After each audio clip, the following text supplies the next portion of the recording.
Unsure of how to make the most of your time in paradise? We've got you. From wellness to wildlife, this is your video guide to the very best things to do in Bali. Number 8. Catch a wave. Surfing has long been associated with the Bali dream. While the island has several world-class breaks that can put even the most experienced surfers to the test, Kuta Beach is one of the best places to learn to surf, with dozens of board rental stands and eager tutors lined up along the sand. Phuket's Dreamland, Surf Break, and Canggu's legendary Old Man Surf Break, where tamer waves break over sand rather than reefs, are both excellent places to hone your skills.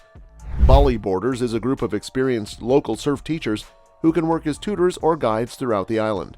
Number 7. Take a safari in the Wild West. Bali's far northwestern tip boasts a jungle wilderness that defies everything you've heard about overcrowded, overdeveloped Bali. West Bali National Park is still a relatively unknown destination for most visitors and islanders alike. Majestic sambar deer gallop through the shallows, and cat's-eye squirrels leap through the canopy. You have a good chance of seeing Bali starlings and endemic ebony leaf monkeys. Stay at one of Bali's most beautiful resorts, the Menjangan. Its timber jungle watchtower provides views of jungle-clad hills teeming with flying foxes and, amazingly, hornbills. Number 6. See the sunrise from Mount Batur. For its spellbinding tropical sunrises, Bali has been dubbed the Morning of the World, and the 1,717-meter summit of Batur volcano is arguably the best place on the island to witness one. Hundreds of hikers set out around 3 a.m. each morning in search of a spiritual encounter with the rising sun, or in many cases the selfie of a lifetime. The views of Mount Agung, Bali's highest peak, and Mount Rinjani justify its inclusion on a list of must-do experiences. Climb Batukaru, the island's second highest peak at 2,276 meters, for a more solitary and spiritual experience. Number 5. Swim under a waterfall. As the island's lifeblood makes its way down to the step paddy terraces, the tropical rainfall on Bali's volcanic peaks creates a plethora of waterfalls. Some have become such well-known beauty spots that they are now overrun with trash, but there are some lesser-known gems that are just far enough away to retain their picture postcard beauty.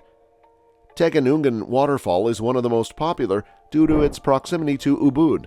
Nungung Waterfall, however, is more spectacular and accessible via a return trip of 1,000 steps into an unspoiled gorge.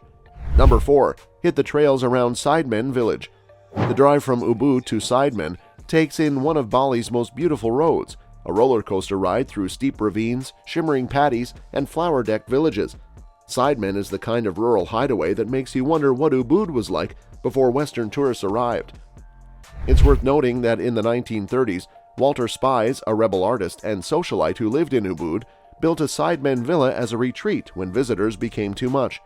Sidemen is still a cool place to go hiking through unspoiled rural valleys, fruit orchards, and forests 90 years later. Number 3.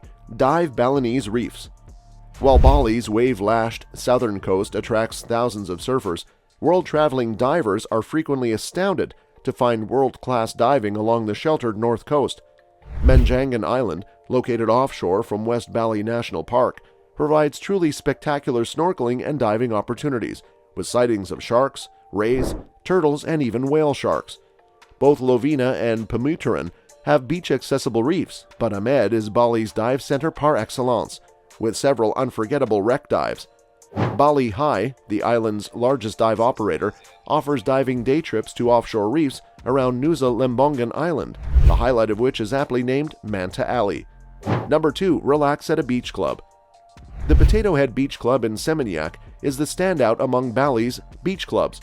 Potato Head is as much a community hub as it is a place to hang out, having earned the gratitude of countless islanders during the pandemic for its innovative sweet potato food distribution and local support schemes. The Potato Head Village is a destination in and of itself, with several great bars and restaurants, including Tanaman, led by visionary plant-based super chef Dom Hammond, as well as music venues, yoga spaces, a library, and Bali's best co-working space, all centered on 2 wonderfully decadent infinity pools. Number 1. Visit a sea temple.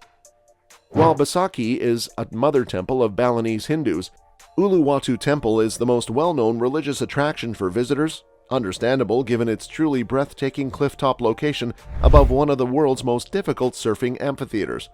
There are several so-called sea temples, including Tanalot Temple, which attracts sunset seekers due to its similarly spectacular location on a steep islet.